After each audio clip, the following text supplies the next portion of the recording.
Many people who play football as a sport get really interested in wanting to learn more and take serious time to study. And some of those people even have what it takes to coach. Now, one thing stopping these people from coaching is experience. My name is Chris Luciano, and I have with me Coach Garcia to give an inside experience on ways of coaching. So, how did you originally become a coach for Warwick?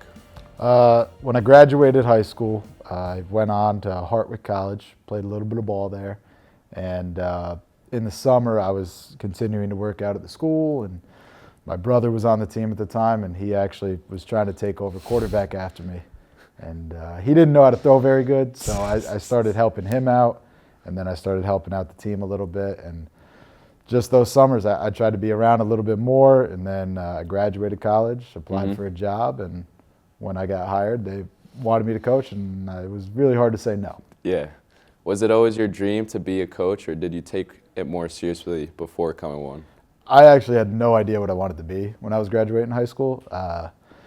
School kind of ended, and I took my best subject and ran with it. You know, I was a teacher's kid, so I knew school and sports, and you know, coaching and teaching just felt like the most commonplace thing for me. So I just kind of went with math. It was a class that came easier to me, and I played 3 sports in high school, but football definitely felt like the one that I knew the best, and the one that I felt like I could help everybody out with a little more. How is your knowledge of a head coach different from someone who wants to become a coach? Just the experience level. At this point, you know, I'm 10 years in. I've made plenty of mistakes coaching. I started at the modified level. I moved up to the JV level after that. I helped the varsity here and there. But with that, I've made so many mistakes, and I've learned from them. And that's really the difference between me and somebody starting 10 years ago. Yeah. You know, everybody's got their own experiences that have got them to that path, but a lot of mine have been, you know, some bumps along the way. Yeah. But it's helped me get to where I am now. And would you say that getting the knowledge to be a head coach is easier or more challenging?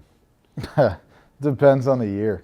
You know, it depends on the team that you get. It depends on, you know, the situation that you're in, and just kind of whatever it throws at you that year. Some years it's been easy and a team has made me look like a genius, and other years it's been a little bumpy and I really got to pull out all the stops I got. So it just changes all the time. And is it easy to find balance between winning or having fun? Yeah, absolutely. I mean, that's like one of the age-old questions. You know, what's more important? There isn't one, but that's kind of the hard part of, you know, which one do you focus on? You can't focus on either. You never make everybody happy no matter what your decision is. So, you know, some athletes are out there and they put winning above everything. You know, they're out there to win. They didn't practice all summer to lose, and you know, you got to respect that. You got to respect the dedication and the effort that they've put in. And then you got, you know, new people to it. You got people who might be baseball first players that are trying to play another sport, have something to do in the off season, or you know, somebody whose dad used to play football, and you know, their dad kind of wants them to play a little bit, so you know, they get out there and they give it a shot to see if they got what their old man had at the time too. So there's no way to put one above the other. It's a happy balance. My father, as a former coach, did say that winning makes everything a little easier and a little more fun. I get that. You know, as a JV head coach, I think it's still a developmental group. Your score doesn't go in the paper. You know, you're trying to get people ready for the varsity when their score does go in the paper. So there's a little bit of teaching people how to win and teaching people how to play football too. So it's both, and it's probably one of the hardest things to do in coaching is, you know, try to make everybody happy, which isn't really possible. Yeah. Do you ever think it's a good idea to only focus on winning or only focus on having fun? No.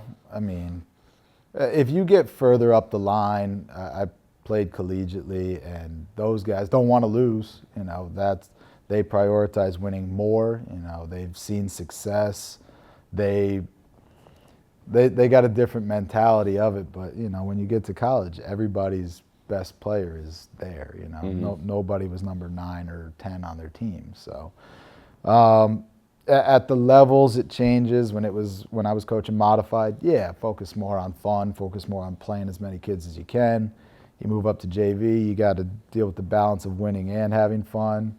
You move up to varsity, your score goes in the paper. You know, people get on you whether you know what you're doing or not, whether if you're losing. So, you know, that's tough, and that's never easy on a player, a coach, a parent anyway. So I think the further you move on, you know, winning's more important. You know, if you got to the NFL, you get fired if you don't win. So as you move further up that line, yeah, but the guys in the NFL, they're getting paid millions to play football. I mean, that sounds pretty fun. So. I'd like to thank Coach Garcia for coming on to the show today. It was very nice getting to know your story and sharing some knowledge on what coaching is all about. And this is Huddle Up, and I'm Chris Luciano.